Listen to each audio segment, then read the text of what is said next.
To understand what I'm about to tell you, you need to do something first. You need to believe in the impossible. Can you do that? What do you desire that you can't have? Now you should at least give a brother a moment to say something heroically clever. You have failed this city.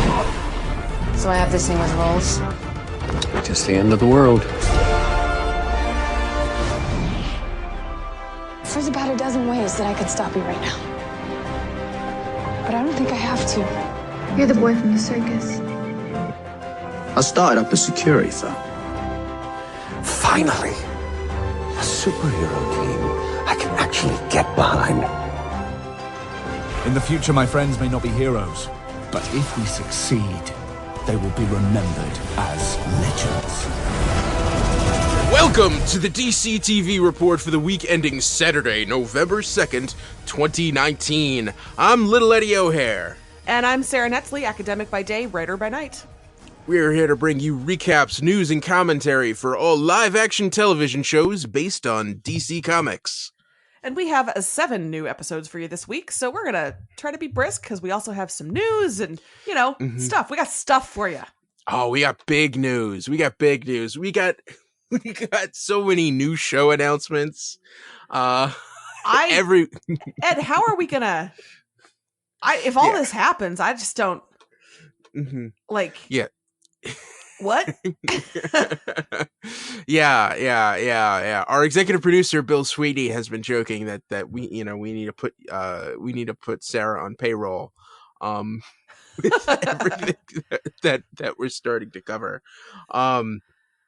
Wait, are you on payroll? Wait a second. I'd like to talk to my manager. Oh man, we're going to get very busy. And I think we might, I mean, all of this stuff is a way off, but I think now that I can actually see that it's possible that there may be a breaking point with all of these DC TV shows. I wasn't expecting you to say that, but oh, thank God. I have never had so many people recommend so many shows to me than this fall when I've been like, yeah, no, I just can't watch that. I just can't. I'm the TV person and I'm just like, yeah, no, you can recommend that to me.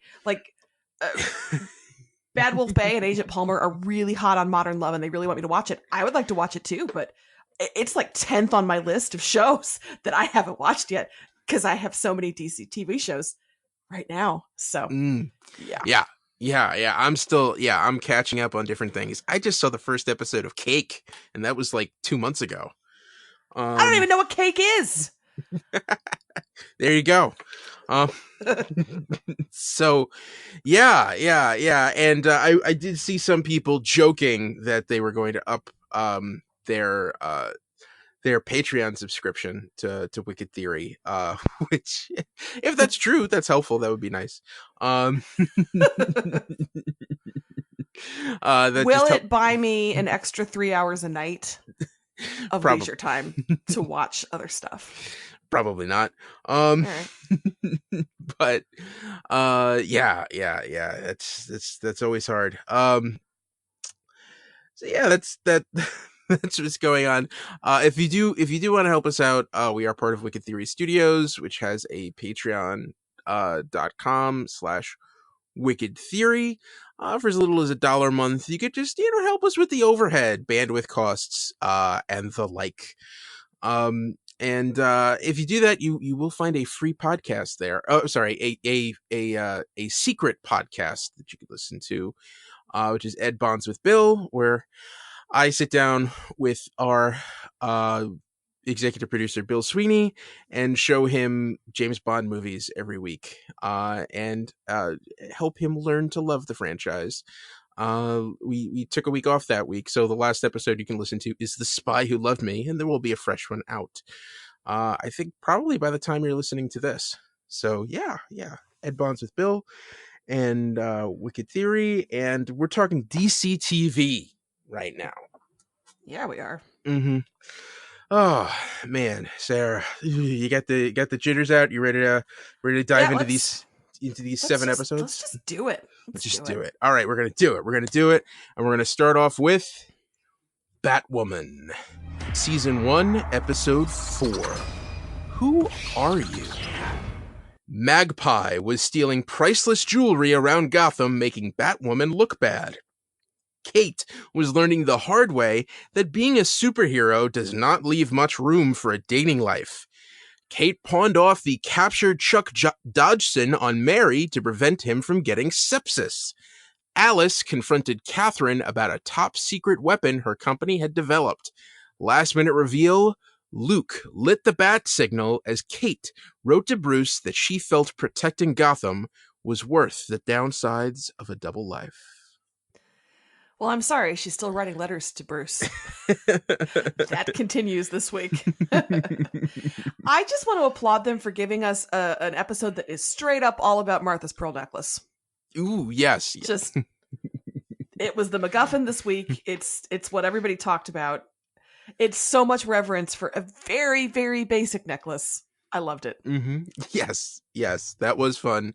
Now, back to what you were talking about. I joked last week that we eliminated one of the motifs, which was the flashbacks, and now we're down to 2, which is the letters to Bruce and Vesper Fairchild, who was very active and very critical of Batwoman on the radio this week. Rachel Maddow would never be that sexist, but continue. She's acting. It shows her chops. I will say we did get a tweet from @Bowerfett about Batwoman saying that he sees Kate's letters to Bruce as the same thing as Doogie Howser's PC diary. That delights me. It's a nice way for final thoughts. So yeah. And, I this episode clearly had a theme and clearly had a purpose, which, is Kate dealing with the secret identity and, realizing that, having a social life and being a superhero is hard.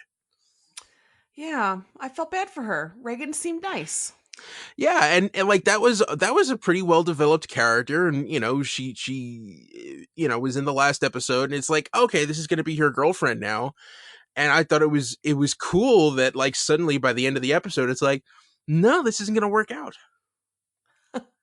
Yeah, mostly I was in it for that conversation they had outside.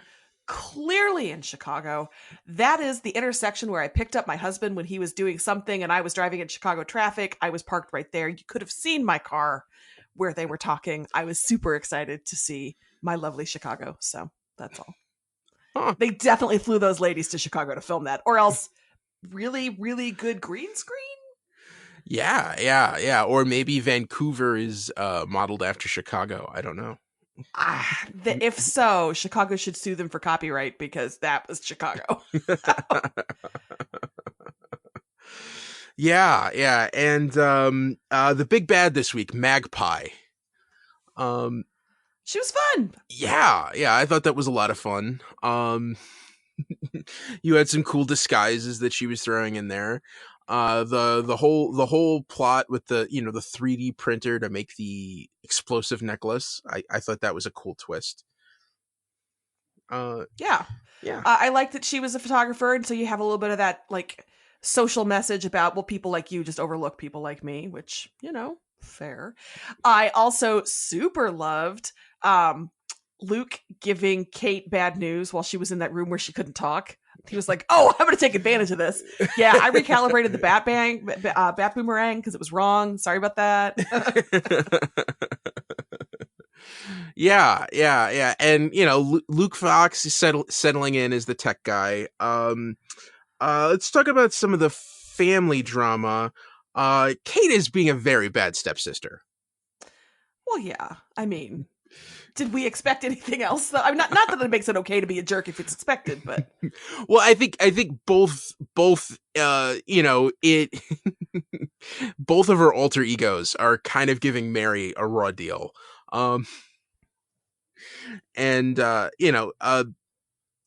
I think to throw that on Mary kind of is overwhelming.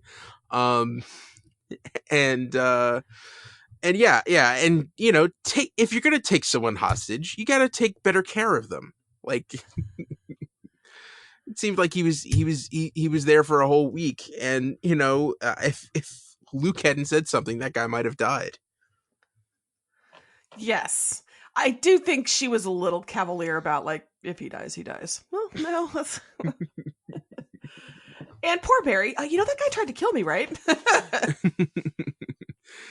Yes, yeah. And who do you think this mouse that Alice has big plans for is? I don't know. Do you have thoughts? I don't know. I don't know if she's talking about Kate. I don't know if it's maybe that thing with Catherine that she was talking about. I don't know. That's kind of a question here.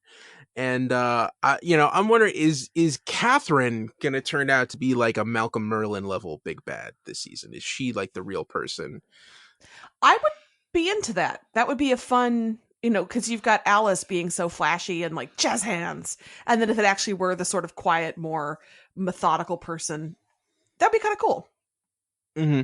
And she came clean with Jacob about lying about Alice's, about Beth's skull fragments. I thought that was very emotional. Yeah, and he was not happy. No. I think that's the correct response too. Like, just get out. I don't want to see you anymore. Yeah, sad. So I feel like this show is moving forward. It's heading in a good direction. And they name checked Killer Croc. Yes, they did. Oh, and I'm super digging the Batwoman voice. She like deepens it into the Batwoman. I'm enjoying that as well. Yeah, it's fun. I'm liking the show. Did you notice that there's actually like a little attachment on her belt that she like a switch that she like automates? Yeah. Yeah, and it's weird because like because that's the one thing, like Christian Bale, he did that, really craftily kind of, and then Ben Affleck had like a weird voice modulator, and this one it's still a voice modulator, but it's not some kind of like garbled digital thing. It just like alters it just enough that it sounds like someone completely different. Mm-hmm. Yeah, so I just feel like she's just like lower her voice. So things with Reagan didn't work out. How long do you think until Kate gets another girlfriend? I think it activated a little bit of Sophie's jealousy, so maybe we'll deal with that for a little while. I wish they were doing better with Sophie. That's my only complaint about this is Sophie kind of sucks. And I don't think that's the actress's fault, and it's just the way the character's being written, and they need to do something else with her. I agree. I read I forget what, a Screen Rant maybe, saying she is as bad as Laurel was in season 1 of Arrow, that everybody was just like, Laurel sucks. And it's kind of getting that way with Sophie. So they need to do something there. It is interesting how this show really is paralleling. There are a lot of parallels to Arrow season 1. And Arrow didn't really, season 1 was good, but I don't think it really found its full life until season 2. So it's odd that they're going back to that well. But all right. Anything more to say? Any news for Batwoman? Tiny little bit. This is the episode that caught them up with Elseworlds, apparently. The showrunner says we are now at the point where Kate met the other Scooby Gang. And we have a look at Executioner. Executioner is coming to Batwoman, and Executioner, a good character, a bad character, one you're excited about and different about? Yeah, I think that's cool. I'm trying to remember the character Michael Chiklis ended up being in Gotham. I can't remember if that was the Executioner or the Judge. It is news to me that Michael Chiklis was in Gotham. He was the captain. He was the precinct captain in like the season 3 and 4. The one who went crazy. Those were more recent seasons too. Yeah. Yikes. Yeah. The one who got infected with the Tetch virus and then went crazy, and then after he went crazy, Jim became captain. I mean, you can keep explaining it to me, and I'm still gonna be like, Okay. Anything else for Batwoman? Nope. That is it. All right. Moving forward to Supergirl. Season 5, Episode 4, In Plain Sight. Alex and John clashed over what measures were necessary to stop Malefic. Kara followed William Day to Mexico, where an Obsidian employee died under mysterious circumstances.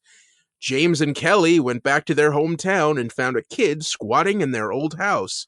Last minute reveal, Malefic found himself in a cell at L Corp, and Lena believed they could help each other. Well, we know William's secret now. What do you think? Yeah. So he was just pretending to be a jerk. Yeah, he actually think Kara's writing is art, which I gotta say, as a writer, that worked for me. That really worked for me. Oh, okay. I mean, he's a monster man, but you should marry him. No, I'm kidding. It does not excuse all his treatment and blah, blah, blah, blah, but he did. Those were nice things he said to her at the end. But yeah, the wife fake, the attitude fake. He's undercover for the Times of London, and he's gonna expose Andrea Rojas. So I say, let's do that sooner rather than later. Yeah. Yes. Yeah, I was actually kind of confused as to what was going on with that storyline, that whole thing, and until like William explained it, and it shook out. Like I didn't understand why Kara went to Mexico and who was this person. It felt like it was happening very fast, and it didn't really blend in with the other storyline. But that revelation I thought was really cool, and it's nice to show that character has a bit more dimension to him. Mm-hmm. Well, and I mean, I really do think he's really being set up as a love interest at this point. That there's no other way around that. Well, also, I'll be curious. Maybe they'll surprise us, but I think, I don't know. Good luck to him if that's what they're doing. Nah. Yeah, and he so knows Kara's Supergirl, right? Like he, and if he does, I am really mad on behalf of Lena, who's a super genius who hasn't, didn't figure it out. So. Well, when she finds out that he knows that you told him, and yeah, Lena getting really duplicitous. Yeah, deciding I'm going to tag along, and like it's like, oh man, the second you knew that she fixed that, and poor Brady really beating himself up this week. Yeah. And and the thing is, they keep making Lena amazing when she's being normal Lena, and she's supportive with Brainy, and she's helpful, and then he leaves, and she becomes like that shifty-eyed dog from The Simpsons, and I don't know. And then she, I guess, did a thing and sent Malefic to her. Oh, of course. Cell, so, okay. Yeah. Well, that's the thing. She didn't need to fix the Phantom Zone projector. She just needed to fix it so that he would end up in an L Corp cell instead. And do you think, now the real question is, do you think Malefic plays ball with Lena? I don't know. I'm assuming they're going to take turns trying to outsmart each other, and it's going to be a whole thing. Mm-hmm. I don't know. Yeah. I don't see them ever working together happily. Yeah. Maybe it's just to take on John. And yeah, a lot of people being concerned for each other here. Alex seemed to be really, really dogging it and taking a lot of stupid risks because she was worried about Kelly. And yeah, of course John's upset because like you're using the weapons that you said you wouldn't use because they might kill me accidentally instead of my brother. Yeah, and then you get Alex incepted, and she says the exact worst thing she could to John, and yeah, it was a little on the nose, but that's what Supergirl does. It's on the nose. Yeah, and it's weird because like thinking back when this show started, John was Alex's mentor, and they've actually had an interesting relationship where, like, they were coworkers.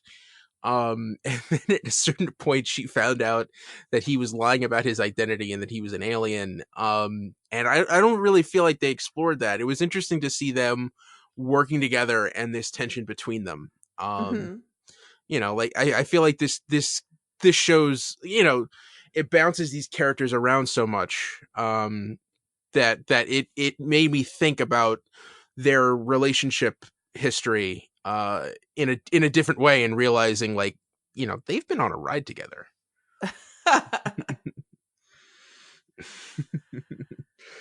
And okay, all right.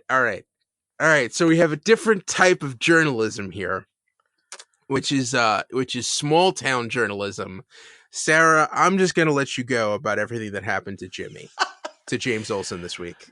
I would, before I start, I would like to say that when he told the kid to call him Jimmy, it made me happy. So that made me feel things. That said, how much money does James Olsen have that he can just buy a paper? That's not how non-competes work, first of all. Second of all. Eighth of all. What else?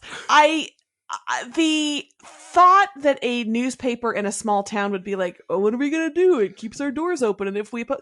No, that's not what the newspaper... Like, no, that's not how... I mean, I get what they were going for, but again, it was the easiest, lowest hanging fruit. And if people behave in the worst, dumbest ways, it kind of makes sense if you squint, but...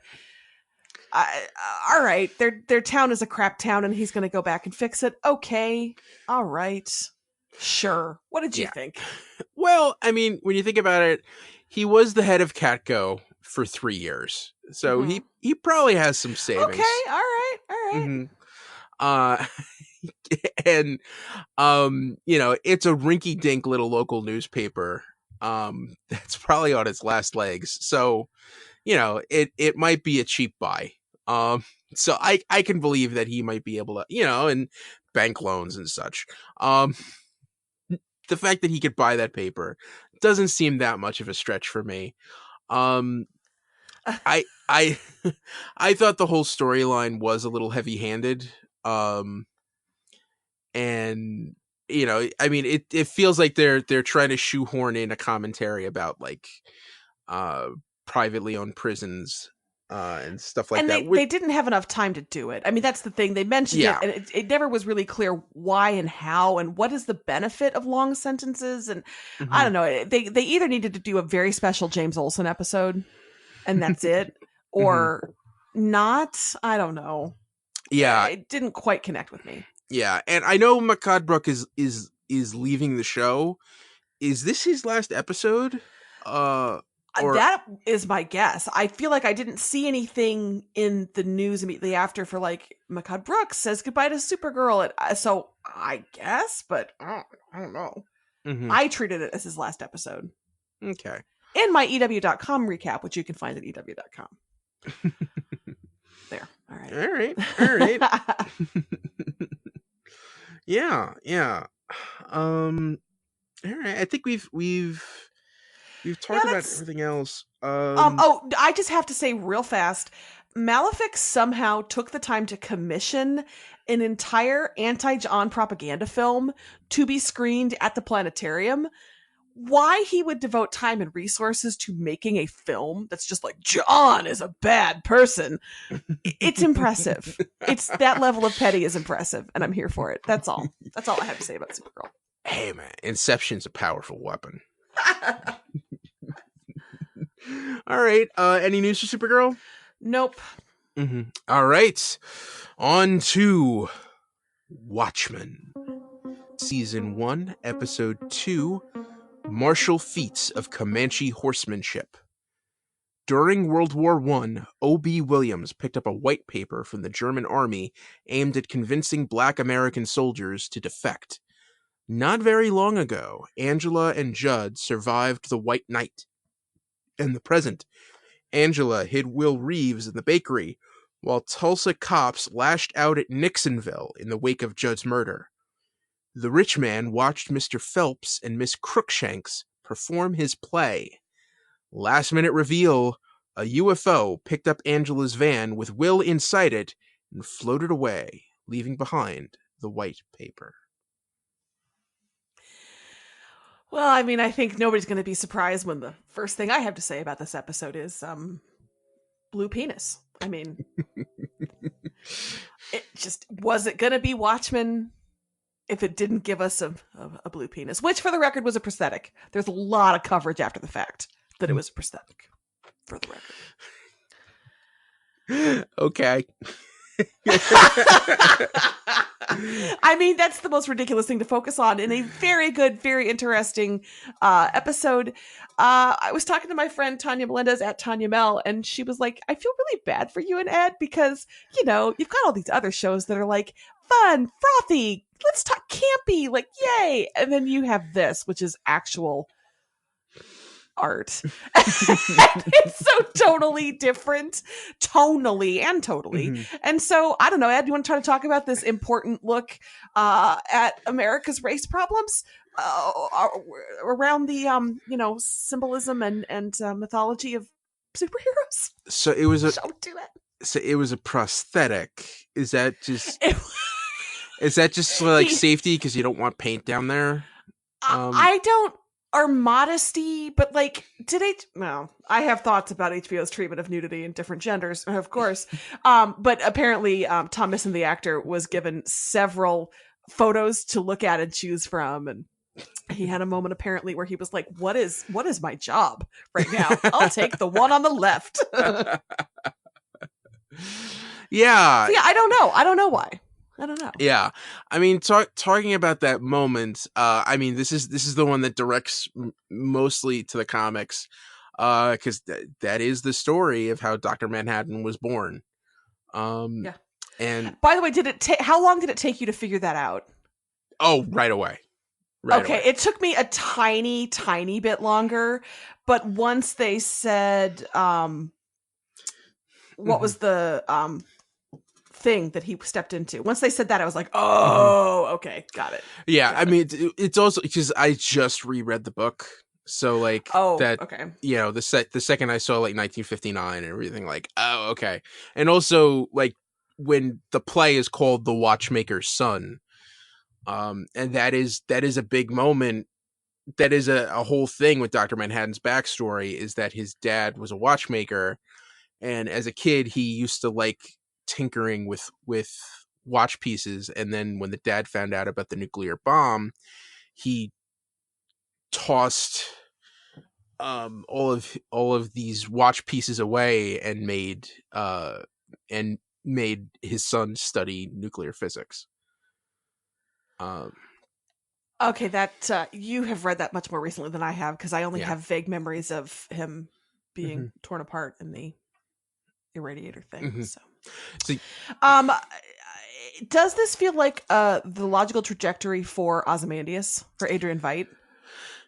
Yeah, because this dude is cracked.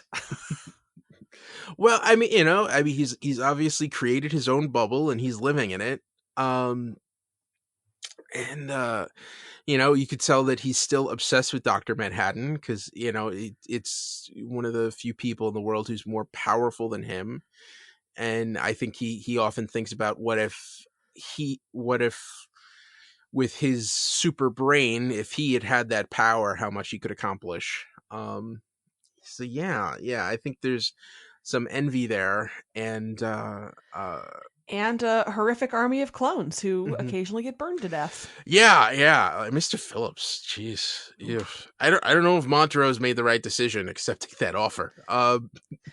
And yet he did it with his eyes open. Like, I don't know, Montrose, have more self-respect, man. Yeah. All right, let's get into the... Unbelievably, that was the easy part of the episode to talk about. Yes. So yeah. So at the very beginning, we get the flashback. We see Fräulein Mueller pulled out of the line, pulled out of the typing pool to write up this white paper, which was a thing that happens in most wars where one side will write up propaganda trying to tell the other side, hey, we're real people too, or your country doesn't treat you right, so why don't you come, why don't you switch sides, and we'll take you in. And that's picked up by Obie Williams, And that was a bad time for that racist guy to come by on his horse. Mm-hmm. Bad time. And then flash forward to William Reeves sitting by the tree when Angela pulls up. So yeah, I mean, do you want to talk about what Angela did during the episode, or you just want to just jump straight to the revelation of who Will Reeves is? Let's just jump straight to the revelation. So yeah, Will Reeves is her granddad. Yeah. And I did think the world building that brought that about was very cool. The technology where you can do a DNA test on the spot, and they will tell you if your reparations are available for you, and then you can call and get who your family is. If you can give the name, they'll be like, yes, that is a family member. I that was a very fun look at what technology could be, in the future, and how it could be used. So again, I'm such a sucker for that kind of close to us world building. Ugh, so good. Yeah, I thought that was very well done. And I think it really puts into context. I feel like we got to know a lot about Angela this episode and kind of her mindset, a little bit more clarity on her kids, that those are not actually her kids. Those are the kids of her partner Doyle, who was killed during the White Night. But still there's a lot of mystery there. Like, what happened to her parents? Why did she not know Will Reeves? And why is he showing up now? Lots of questions to answer. Also, Judd. Let's talk about him for a second. Yes. Clan member? Question mark? Will said he had skeletons in the closet, and Angela literally checked the closet. Yeah. And looked super badass doing it, for the record. Yeah. I thought that was, but you know what? I think it's the kind of thing where I'm sure there are a lot of people in the South who have that in their family history, and they might not be proud of it. And maybe they were a Klansman at one time, and then, had a revelation. So I'm thinking it might be the kind of thing where, like, it was something in Judd's family that maybe he's not that proud of, or maybe he participated in because he felt obligated. And then after the White Night, everything changed. Maybe, but that was displayed in a way that made it look proud. I mean, that was displayed the way the Titans display their costumes, and the way the Arrow Cave displays it. It just felt like a point of pride display. Yeah. I don't know. I mean, and that's what we're supposed to be talking about, I'm sure. Yeah. I'm sure that's part of it. Yeah, it's also like it's not the kind of thing you can just toss in the trash. True. But you could put it in a box. You don't need to keep it hanging illuminated in a case. Yeah, and what's weird, like, because Judd was out in the open because he was the police chief, did not have a persona the same way that Sister Night and Looking Glass and Red Scare do. That was kind of like his costume. So yeah. I mean, it's and I also love how alarmed he was that, wait, I didn't literally mean he had something in his closet. What? I was speaking figuratively. Yeah. Luke Gossett Jr. is good. Also, Jim Beaver showed up. Always welcome. He is, of course, Uncle Bobby from Supernatural. And it's so funny to me to see him in a not Supernatural role, and he was great. I'm curious what her relationship with him is. Yes. Well, that's the guy who she told to get off her porch. Yep. Yeah. My guess is that that might be like Emma and Topher's grandfather. Well, and now that we know, I put that together at the end. Of course, it was mysterious at the beginning, Mhm. but yeah. I also thought the Dr. Manhattan blocks that float were very cool. Yeah, and Topher had that, that model that he was making, and I was trying to figure out, is that like something that's floating? Is that like an apparatus, a really cool Yeah, toy? that's the Dr. Manhattan made toys for kids, and I thought that was really cool. Yeah, yeah. I wasn't sure if that was just like an actual powers that he had, but I assume it was the box said Dr. Manhattan's building blocks. So I assume that's a Dr. Manhattan like invented it. But you're right. I guess I just assumed that was a Manhattan thing. But maybe it was him. It could be him. Yeah. I'm just trying to go through other things. The newsstand that we saw. That had a lot of Easter eggs and stuff. There is this very similar character in the books where you have the one newsstand spouting conspiracy theories, the news vendor, and then there's the little kid next who's sitting on the side reading tales from the Black Freighter. The pirate comic, and we saw plenty of pirate references here. When Angela got home, the kids were playing. The girls were playing pirates with Cal. How many watching Watchmen podcasts do you think there are by now? Oh, I bet there's at least a dozen. Yes. I think there are too. Also, the one last thing I wanted, the cops, Red Scare, who I just so uncreative, and I don't like that guy, getting really angry and beating up Nixonville. Although Tim Blake Nelson as Looking Glass, I thought, oh god, him wearing his mask at home when he's alone is messed up. Yes. I did love that moment that he had with Angela in the car, where she calls him out for trying to be tough, and then he just says, "Why am I crying under here?" Aw, yeah. You could tell that, where he's trying to put up a good front, but you could tell that he's just as upset about Judd's death as everybody else.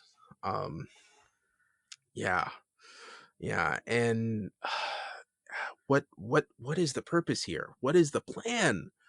What is going on? Is Will Reeves working with Adrian Veidt? Like, what? Why here? Why Tulsa? Why now? What does it all mean? The plan is to let Lindelof, and he will meander until such time as he stops meandering. And it's possible he'll meander the whole time. And that's cool. I'm into it. I will meander with him anywhere. All right. I think we've said as much as we can say. Is there any news for Watchmen? Blue penis. Blue penis. Okay. That's it. All right. Next show, Black Lightning. Season 3, Episode 4. The Book of Occupation, Chapter 4. Lynn's Ouroboros. Lynn began taking altered green light to help her focus on finding a cure for the metavirus. Jefferson adjusted to life back at home and was struck by the ASA occupation and what Gamby and Anissa had done in his absence. Painkiller was unleashed to hunt down whoever was hijacking ASA supply trucks. Jennifer began to buy into Agent Odell's propaganda. Last-minute reveal, Jennifer put on a new suit, flew up into space, and bathed in sun rays. That last shot was incredible. Yes, it was. Yeah. Oh, Jennifer, what are you doing? Oh, hook, line, and sinker. Well, Odell is very good at his job. Mm-hmm. Yeah, and now, like, I'm at the point now where, like, I don't believe anything he says about the Markovians. I think. Oh no. No. Yeah, Jennifer had a rough time this week. everything going on at school, her dad coming back, and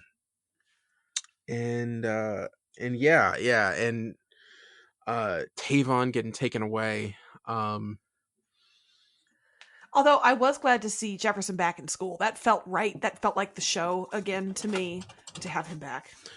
Yeah, and he's got a new job now. They made him a guidance counselor, which I would like to see him do that. I think that's a cool path for him. I actually want to see him actually in that job and see him helping kids. My mother was a high school guidance counselor, so I also would like to see that because it's an important job. Yeah. Him adjusting to everything that's changed since he's been in quarantine. I think that was a lot for him to take in. Yes. And he did look a little mind blown as he wandered through things. Like, what? Wait, what?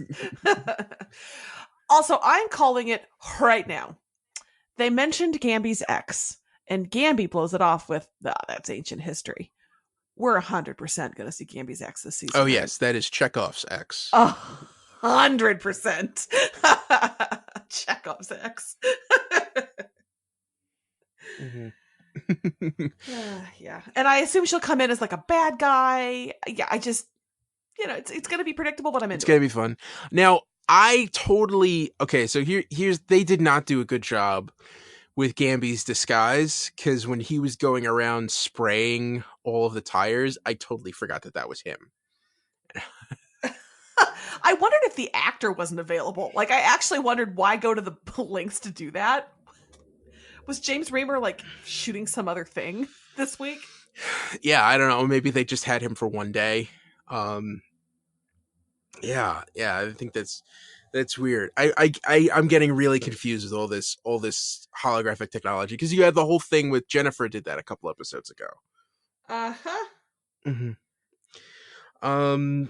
Yeah, and the big lead in this episode was Lynn. Oh, Lynn, what are you doing? Yeah,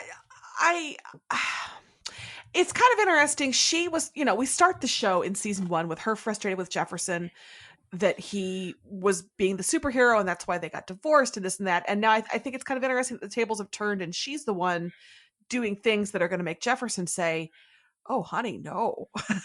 Like, this is not, no, you need to stop. Yeah. And they need to talk. Like, they really need to communicate with each other. Yes. This is the thing where, like, and you're right. Agent Odell is good at his job. And when you realize that this was all part of the plan to get her addicted. Oh, yeah. Yeah, I have concerns about how this is going to play out for the family. Also, Henderson is continuing to have a very bad day. Yes. Yes. Remind me exactly what was up with him this week. You know what? I don't even remember the details. I just remember it was a very bad day. That's the only thing that really stuck with me. Yeah. I think. Yeah, I'm just looking through here. Oh, that's right.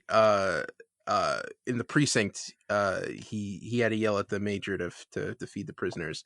Oh yeah, and they took his office and threw him out. I'm just saying, poor man. Yeah. Also, just going through here, Anissa. I thought that whole thing with her and Grace, I thought was really cool. Jefferson came in and started screaming, and then Grace transformed into her child self. Yeah, I thought the Anissa Jefferson fight was great. I thought Anissa and Grace were great. I'm pleased to see those dynamics come into play. It's also kind of nice to see. I feel like so often we see Anissa at home in her parents' house. It's nice to remember that she actually is an adult, and to see a little bit of distance there, especially with what she's been doing with Blackbird and things like that. It just was it felt to me like a good evolution for that character to have that disagreement and to say, I'm choosing here. So yeah, good stuff. Mm-hmm. And I feel like I'm glad that they're out of quarantine now, and this show was in a little bit of a lull, and I think it's starting to get its life back. Yeah, and I just want them to start fighting back now. And it can't go on like this. Someone has to stop Agent Odell. Like this Cold War with the Markovians. We've got to get some movement here. We need to end this occupation. If it even is an occupation. Mm-hmm. Oh. All right. Any news for Black Lightning? Nope. All right, moving on to The Flash. Season 6, Episode 4, There Will Be Blood. Ramsey Rosso's blood tests were driving him deeper into madness. Cisco refused to believe Barry had to die, and Barry asked Cisco to help cure Ramsey. Ralph had given up on finding Sue. Last minute reveal, Nash discovered the Monitor's hiding place in the sewers and decided to knock. I guess we have the age-old question answered now. How would Team Flash fare in a zombie apocalypse? I feel like they'd exert a lot of energy that they don't have to when they could just kill those zombies, but they ice them up and run in circles, just like headshots, dudes. Yeah. I mean, this is this is the same frustration with season 2 of Walking Dead on, where it's like, hey, they're not real. They're not alive. You could just kill them. It's okay.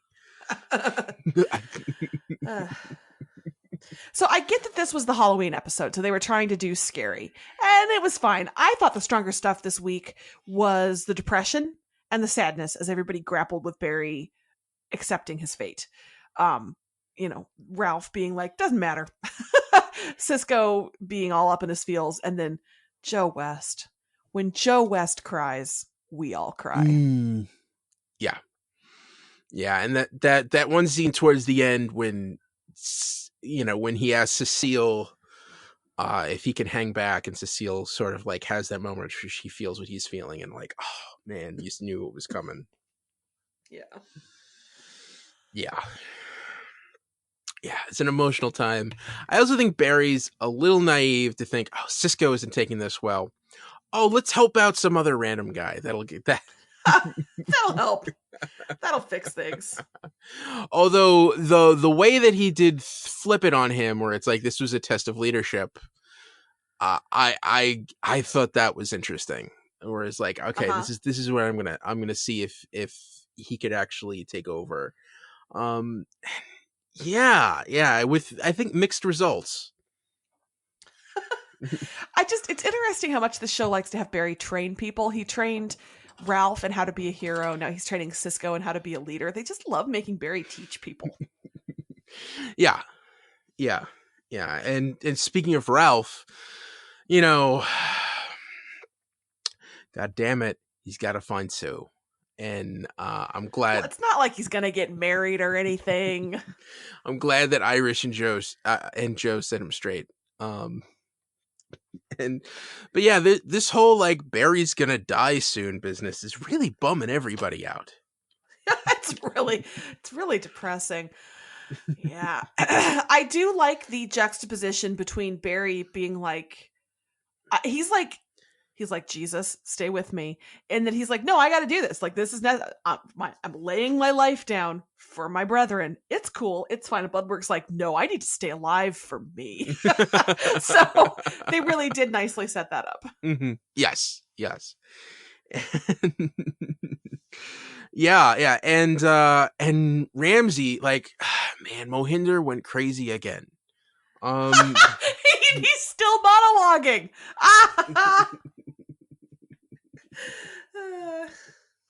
Yeah, I felt bad. Also, kind of like Barry picked the wrong guy to be like, "Hey, let's help this guy out." I thought. Oh, Barry. Yeah, and like, how stupid does must Rosso feel like if he hadn't done all that stuff with dark matter, I wonder if that serum that Barry gave him would have worked. I think they could have really rubbed that in more. Mm-hmm. Had it been me, I would have been like, listen, dude, you would have been fine. Yeah. And man, if they could have replicated that, damn. That was, yeah. But I think this kind of makes sense. They're moving much faster than they do in other seasons. I think it's just because this villain's just going to be in the front half of the season. Plus, they need to do all that setup for Crisis. So how much longer do you think we have with Ramsey Rosso? Well, I don't know what blood work is like as blood work. Like, does he stop being Ramsey and does he become, like how Alec Holland becomes Swamp Thing? Like, is it like that kind of change, or is it just a villain who looks like a person? So I don't know. I don't know enough about blood work to know. I believe it's the former. Okay. Mm-hmm.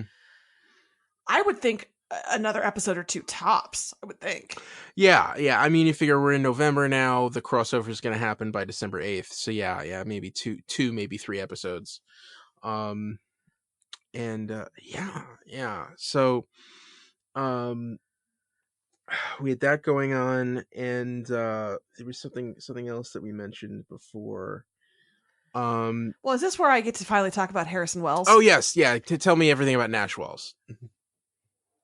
I would bang the smirk off of this Wells's face. I mean, he has this Indiana Jones, Han Solo, like Harrison Ford charm that is effective. It's effective. You like that? It's working. You like that rugged swagger? Am I a human? Yes. But I feel like he's not. Last week Cisco said, or 2 weeks ago, oh great, it's another angry one. I don't think he's that angry. He's just, he's an archaeologist or whatever, and he's doing his job, and he's very competent, and he's very confident, and he's not Sherlock, who still remains the most baffling season-long Wells ever. I'm into it.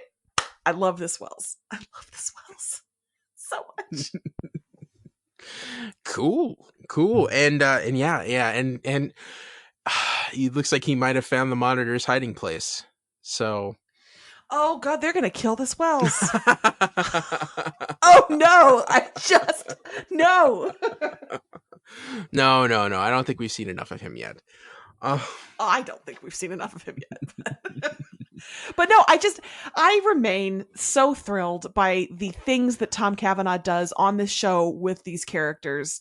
What a fun, every week, I think, what a fun thing for him to get to do all these different kinds of acting challenges. And then, this new one is it's got to be fun to play the swaggery Indiana Jones type. That's just, as an actor, has to be delightful. So loving it. I'm loving it.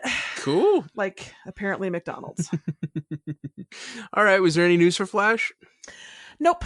All right. On to Arrow. Season 8, Episode 3, Leap of Faith. In the future, Mia talked new Team Arrow into bringing the fight directly to John Jr. and the Deathstrokes. In the present, Oliver met Thea in Nanda Parbat, and they went to Talia al Ghul to find out what the League of Assassins knows about the Monitor. Lila and Diggle went undercover to Kaznia to rescue Sandra and Connor Hawke. Last minute reveal, in a flash of light, Oliver found himself back in the bunker with the grown Mia, William, and Connor. Okay, name me a better episode ender than Dad?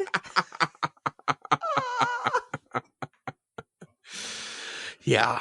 It's funny. Like we've ragged on this for so much on the show, for the flash forwards, and like, I feel like that one moment kind of redeemed it a little bit. Like, okay, so this is a chance for Oliver to meet his kids when they're all grown up.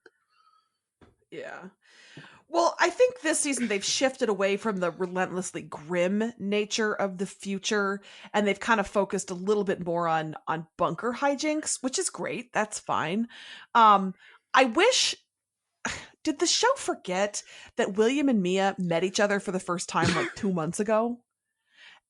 And William lived with Felicity for like 6 months. I don't know. It is giving them family ties that I'm not sure are earned because of decisions the show made to break up the family, right? Yeah, but I feel like William had a whole season to kind of fall back into that groove, and I feel like I feel like Felicity kind of brought them together. And they have this sense after that she kind of had them to look out for each other. I would have enjoyed it even more if they had a lifelong sibling bond. I love what they're doing. I think it's great. I just wish it was strengthened by them having known each other their whole lives. I don't know if that's greedy of me to want all of that, but that's how I feel. Yeah, I don't know. I think the fact that Zoe was killed right before that they went, that's a bummer. Yeah. Especially, and it was kind of, she's the one who's like, I don't think we should be doing this. I don't think we should be doing this. It's like, oh no, Zoe. Yeah. And so secrets that they're going to try to keep is don't tell Renee that Zoe's got killed, and don't tell John, don't tell Diggle that his son is super evil. Yeah. Yeah, I think it's very interesting. I thought, I really like that move, and I think we're moving the story forward. And you found out some cool things. This was a little bit of a placeholder episode, I think. I think William and Mia were very stupid to be like, hey, let's just go fight. William was right. Well, we've been there before. We know the layout. And it was cool to see the League of Assassins. Obviously, this episode is referencing season 4, where Oliver went head to head with Ra's al Ghul. And the whole thing where he fought him to the death, and yeah. I thought Oliver and Thea were wonderful together. Yes. I didn't realize how much I missed Thea until this episode. Well, and this is a slightly different Thea in that I think she's more autonomous and determined, but more settled. I don't know. This is the Thea-led all-female League of Heroes is the spinoff we deserve. Yes, that is the much better spinoff. That's all. I mean, yes. I said before I wanted to see her and Roy running around the world trying to stomp out the Lazarus pits. But yeah, I feel like that story sounds so much more interesting. Yeah, I think that they did her character justice. And I like that storyline. And the whole you could, it feels like there's a whole other show that we haven't seen going on in the background of her fighting the League of Assassins and Athena and Talia al Ghul and Nyssa. But just, you've got Oliver worrying over, can she handle herself? Is she going to be okay? And when she gets the drop on Talia, and Oliver sees it, Thea is amazing, and I love her. All right. And Diggle and Lila went on vacation to Casnia. Went to a nice ball, rescued Connor and Sandra Hawk. This was good character building stuff. But I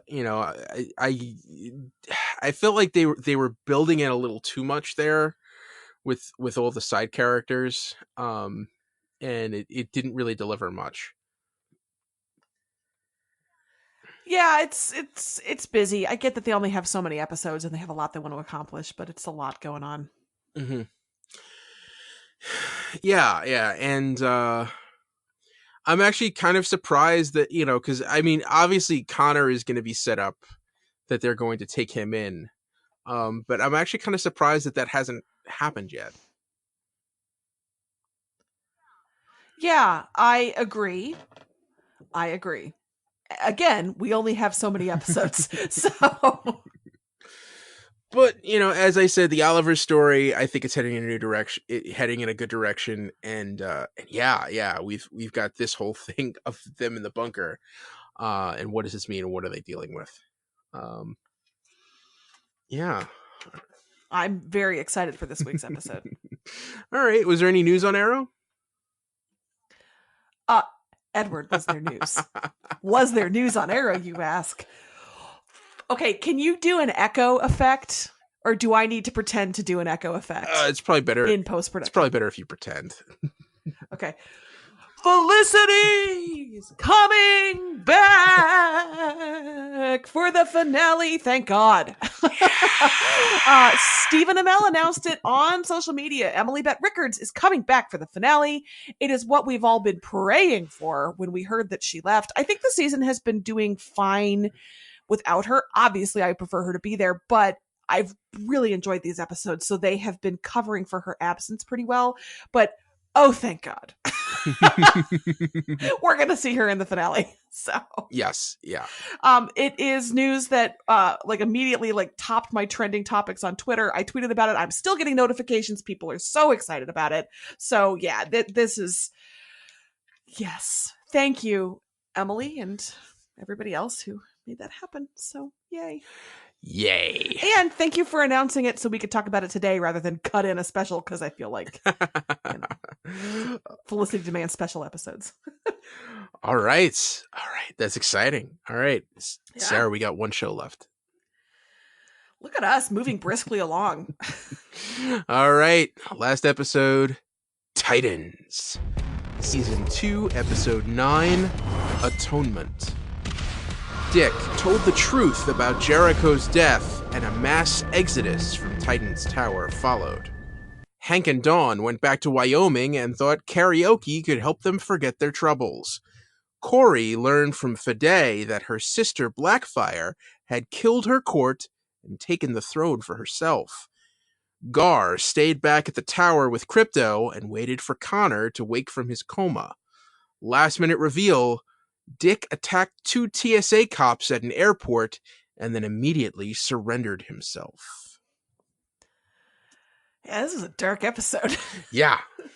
Just depressing. Yes, very depressing. So everyone went off in a million different directions. We didn't stay with anybody. We didn't stay with everybody. So we've got 6 spare storylines. And Sarah, after this, there are only 4 episodes left in the season. That's too bad. I'm enjoying this season, but maybe that's the perfect length. Well, I mean, to bring everyone back together, that's wow. Yeah. Well, and maybe we don't end the season with them back together. I'm not saying we will, but Mm-hmm. Okay, so what do we talk about first? Well, let's briefly mention the 2 that I didn't mention in the recap, which is, it looks like Rose and Jason went off together in a cab, and we don't know where they're going. I feel like nowhere good. No. And Donna Troy, Rachel initially wanted to go with Donna Troy, who was like, okay. And then at some point, Rachel just used her powers and got out of the car and walked away. And we got no follow-up as to where she's going or what that was all about. Donna seemed very confused. As were we all. Yes. Then we got Hank and Dawn going back to Wyoming, and I will just say I did not enjoy that karaoke scene because they were way too good. Okay, first of all, if we're in the DC universe, it's Matt Bomer or GTFO singing karaoke. Second of all, were those really the actors singing, do you think? Because they were really good. Yeah. That was like they were on a variety show in the 70s. That was like, I thought I was watching the Osmonds. It was the thought of not so much Dawn, but Hank practicing their harmonies just didn't really ring true. I enjoyed the performance, but it didn't make sense within the world and those characters. Now, that said, when did Hank become my favorite? When did that happen? But when I'm listening to him and I'm like, no, he's right. Hank is right. You should listen to Hank. Who am I even? I think last episode after Jericho possessed him and made him take off his shirt. Fair. That's fair. Yeah. He was dancing last week. He's singing this week. Like, Hank is a very different person. Yeah. And but I thought he was intolerably toxic in season 1, and they've written him differently, or else as a character he has evolved.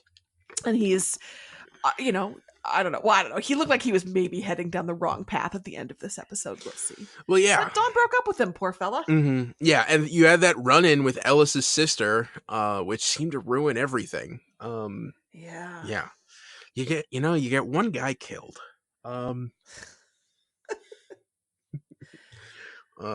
So they're not, neither of them are in a good place. Then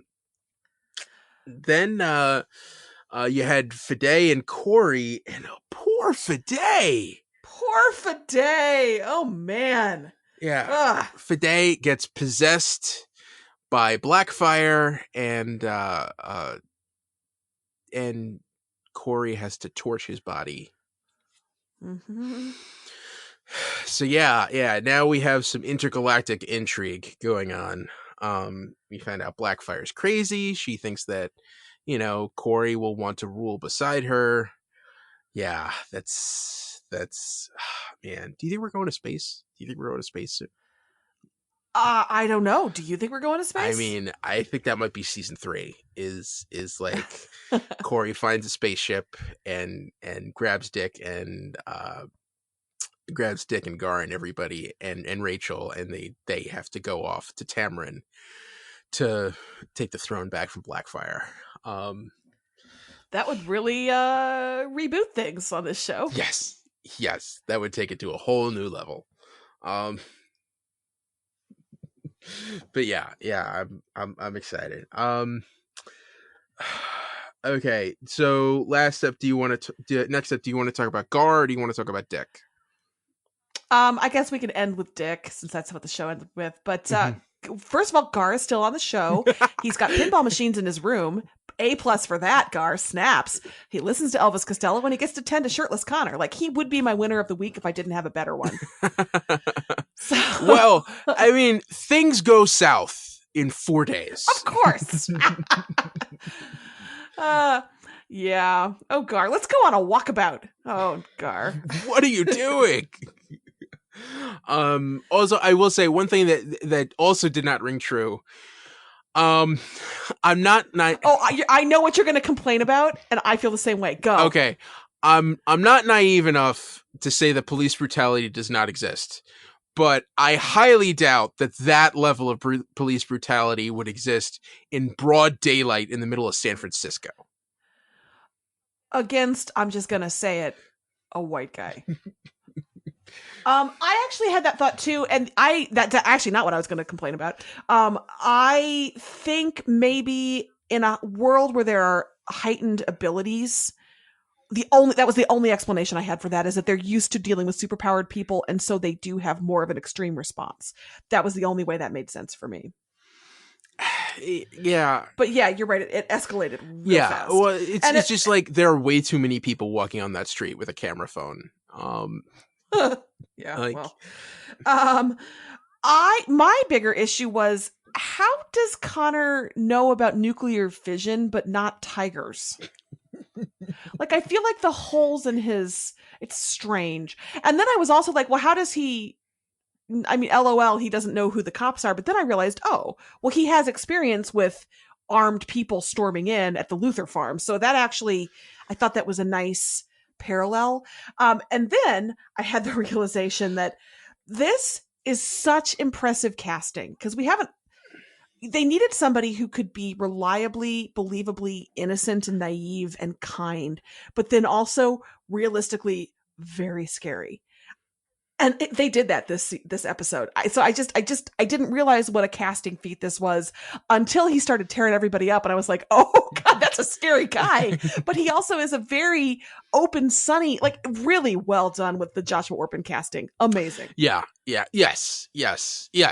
I thought Connor was great. I thought seeing those little, because he has those implanted memories, and it's going to be like, what is going to trigger it for him. So playing that video game, obviously all that strategy work, and also, his superpowers that he can hit that button really, really fast. I thought that was interesting how that kind of came out there. And it's, Gar tries to say, okay, you can be a hero now, and he's fighting the wrong people, and it goes way out of proportion. And Gar just pieces out. Gar's like, all right, see ya. What was that? It was the most teenage boy thing I've ever seen. Yes. Will?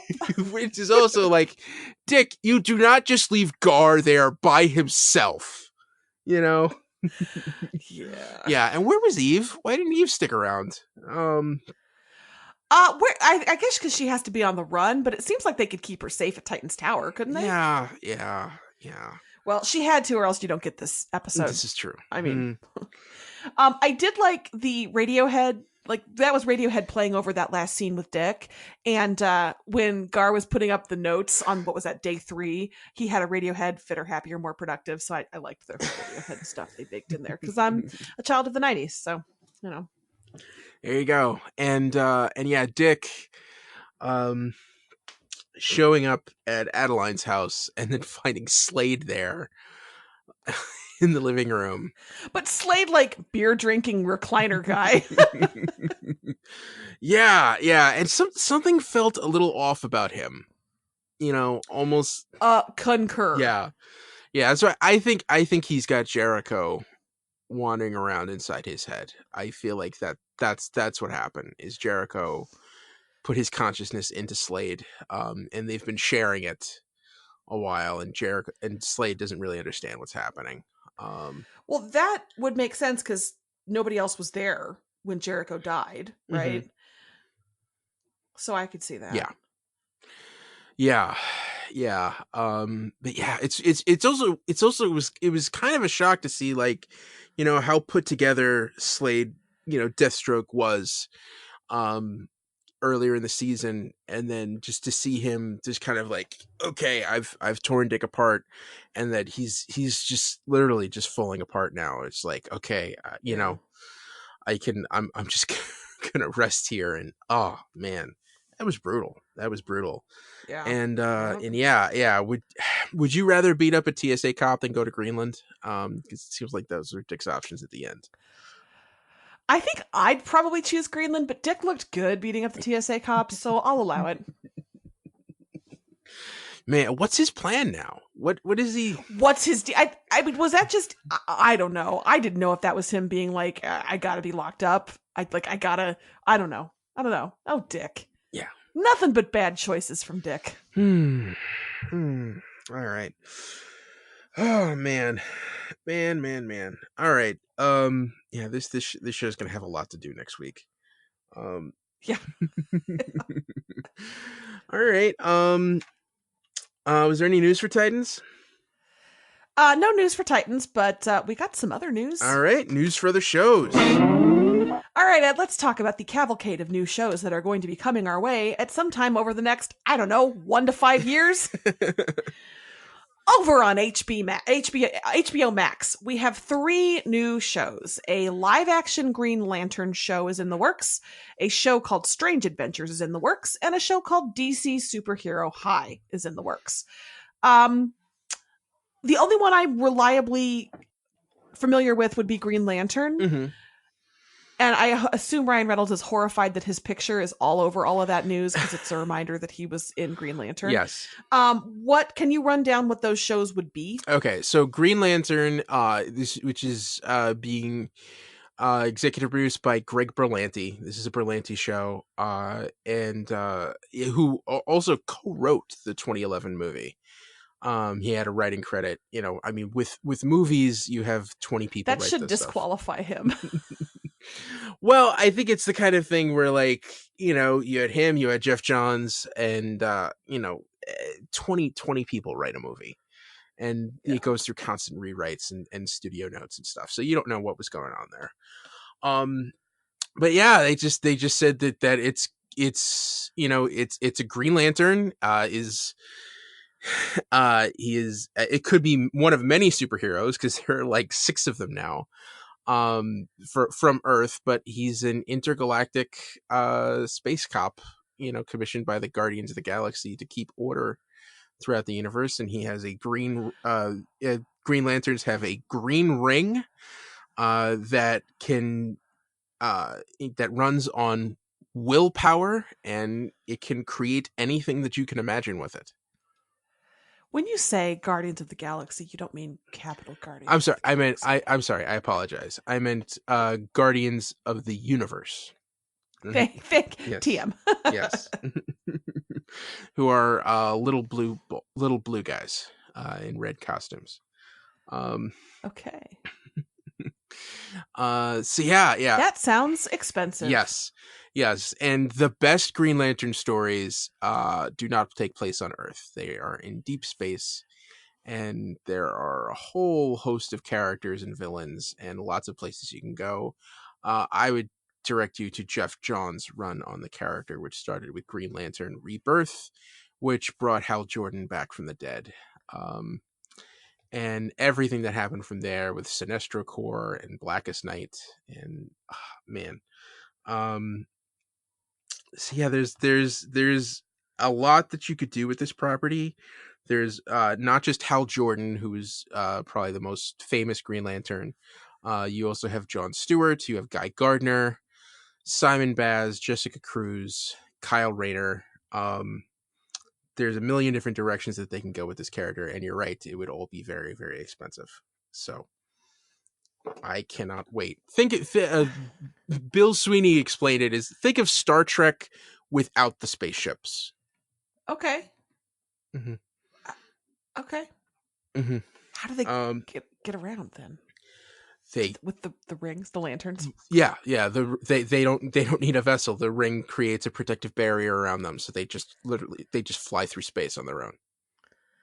Again, sounds expensive.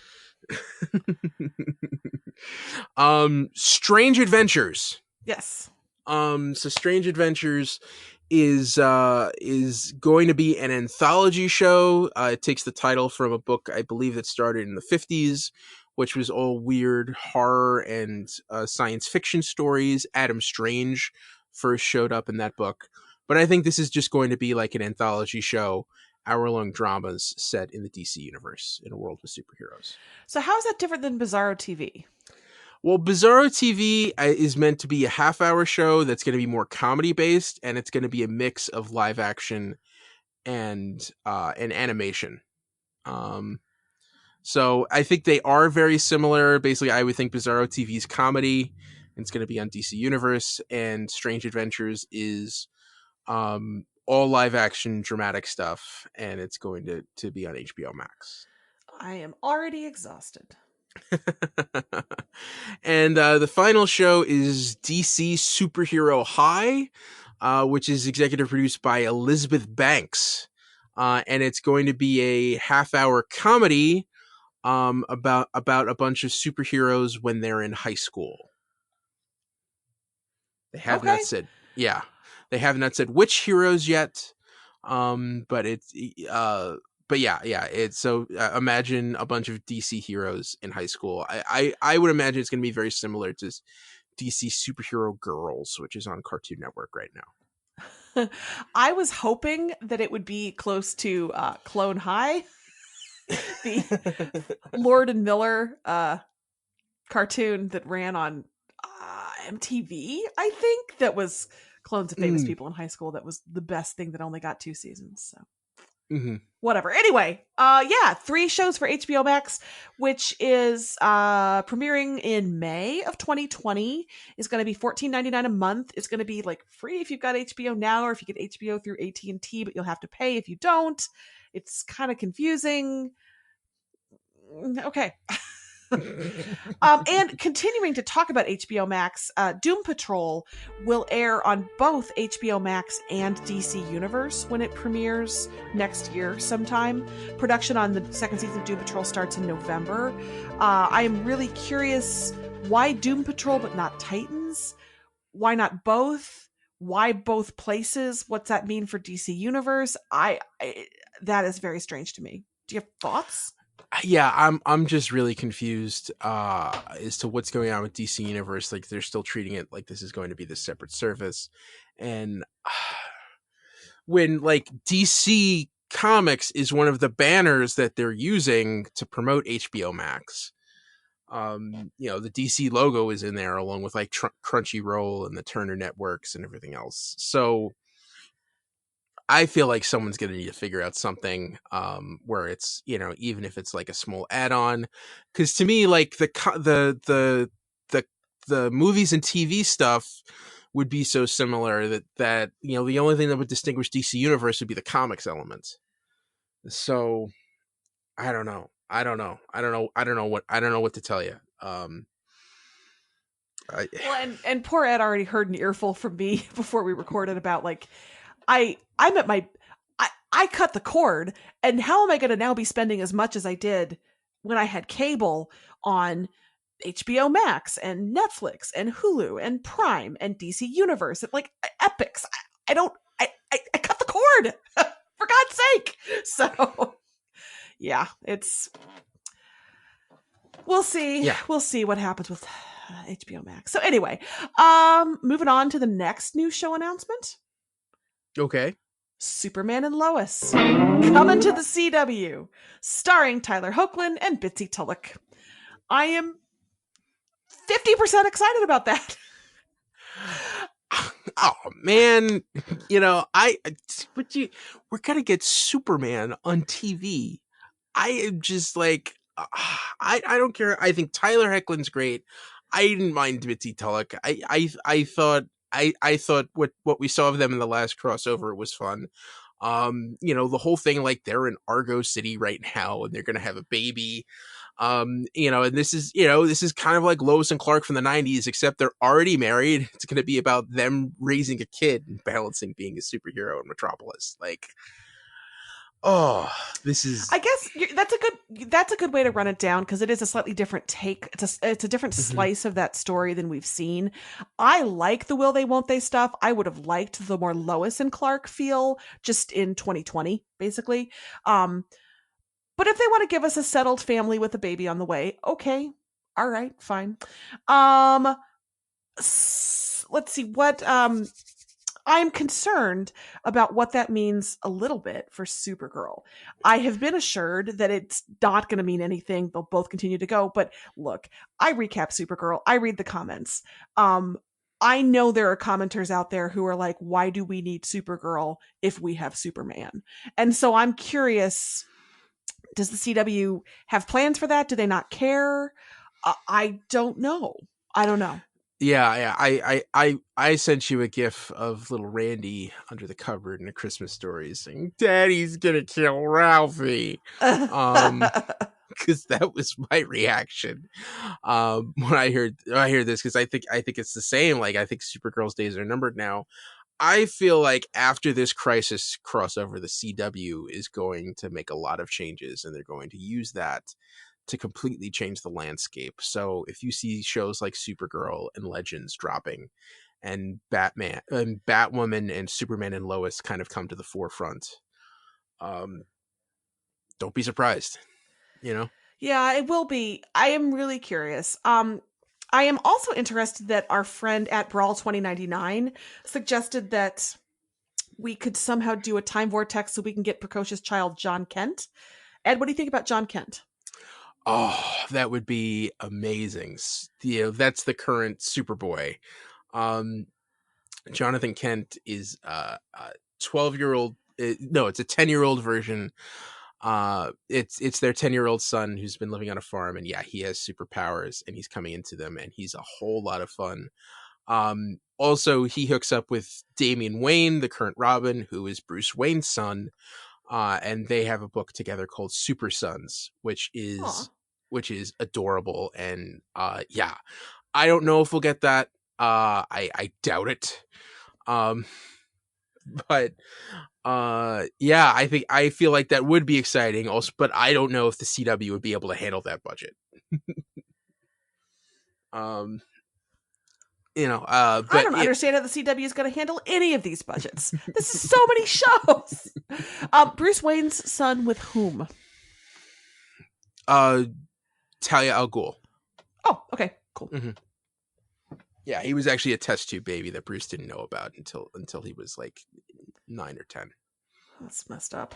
Yeah, it was. Anyway, so I adore Tyler Hoechlin. Adore him as Superman and as Clark Kent, really, truly. And I will keep an open mind about the rest of it. You know, it's funny with my friends because Bill hates Tyler Hoechlin. What? Bill? Excuse me while I text him right now. He thinks that he's way too cheesy and something feels off about him. And you don't like Bitsy Tulloch because of her face. And no, because of her acting. Because of the faces that she makes when she's acting. Yeah, accurate. So, and I really like them both. So I'm kind of torn in the middle here. So, yeah. And this is a pilot. This has not been given a series green light yet. Although it seems like a foregone conclusion. So, we will be covering this and updating you on this on the DC TV report. Mm-hmm. Yes, please do. Okay, I just texted Bill. Last bit of news for the week is good. No, I'm sorry, not the last bit. The second to last bit. Lucifer is going to be in 2 parts for its final season. It was something I honestly thought that we had already announced it, but Ed pointed out to me that we just speculated. But Kelly Clarkson visited the set and broke the news that the final season is going to be 8 episodes. So they're going to take a little break and then they're going to come back with the last 8 episodes. So that's a relief for all of us who watch it, consume it, and then regurgitate it for you fine people. And it also lets us spread out that last Lucifer goodness a little bit. Yeah. And I think that's fun. I'm excited for that. The Kelly Clarkson video was really cute. She brought a friend of hers who's a big Tom Ellis fan, and the friend said she reads a lot of romance novels, and Tom Ellis is who she pictures as the hero, and so she was a little overwhelmed to meet him. And girl, same. I would be too. Like, that was really funny. Yeah. I think I got a kick out of that. I don't know. I watched that Kelly Clarkson video and I thought of you, Sarah. Yeah, I would have been all of those women on that set. That was a lot of fun. Yeah. Well, and she recently has become a big fan of the show. I guess she's been binging it recently. So it must be nice to be famous and be able to be like, I just watched the show. It's cool. Oh, you want me to visit the set? Cool. All right. Great. Also, just because we're talking about it, they did a table read for a script on Halloween, and the whole Lucifer cast came in costume. Halloween costume was cute. Aw. You can find that on the social. Any particular costume that grabbed at you? I did see a Ghostbuster that I thought was exceptionally well done, because those Hollywood types, they always kind of bring it. There was a big alien. There was somebody in a tiger costume, because of course there was. But no, just in general, it kind of looked like people goofing around and having fun. Cool. It was nice. Okay, last news of the day is good news. Pennyworth has been renewed for season 2 on Epix. Filming starts in January. Yay! Pennyworth renewed. More Pennyworth. I'm happy. Mm-hmm. I would not have expected myself to be hoping for a season 2 when it was announced, but yes, very happy. All right. And that's the news for this week, which means now it's time for the winners of the week. I have an Ed style theme this week. Okay, then let me go first, since okay. Mine is just a one-off, and it is Thea Queen. I'll say I love that her character came back. that she asserted herself real, like I think you could have done a whole different show about Thea and Roy. And I like the way that she ended up, where she got the sword, she got control of the League of Assassins, and she turned to Talia and said, "No, we're not going to do that. I want you to turn this into a League of Heroes." If that's the last we see of Thea, that's a great last look. Yeah. I thought it was a great send off for that character. Great place, great moment. So Thea Queen, that's my winner for the week.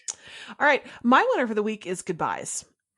We had a lot of people saying goodbye in a lot of different ways and a lot of different situations, but on Batwoman, we had Kate and Reagan, saying goodbye after a short acquaintanceship because Kate was focusing on her superheroics. On The Flash, you've got Joe West, tearful, all of us tearful, goodbye to Barry. I mean, in advance, we still have several episodes, of course, but Joe was kind of making his peace with Barry's eventual death.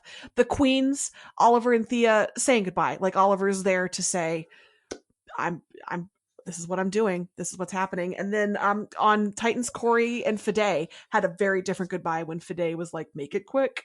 So I just thought there were a variety of them. They were all well done. They were all effective and emotional, but in different ways. And that jumped out at me as a theme of the week. So winner for me.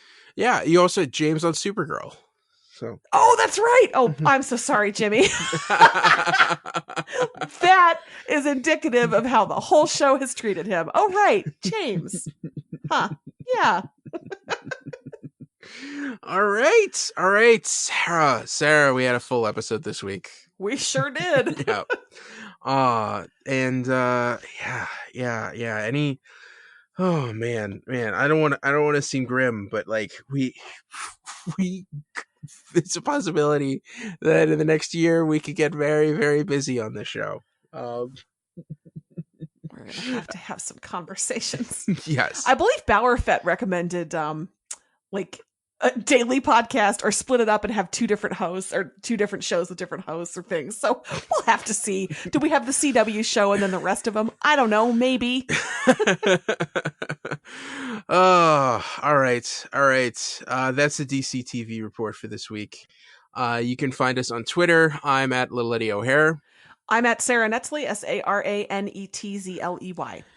Send along your emails to dctv@wickedtheory.com. Also, be sure to subscribe to our show on your podcast app of choice and rate and review us. That helps more people find us. Follow the show on Twitter at DCTV Report. Check out our sister show, the Wicked Theory Podcast. This has been a Wicked Theory Studios production. Executive producer Bill Sweeney. Visit us at wickedtheory.com. Shazam, everybody.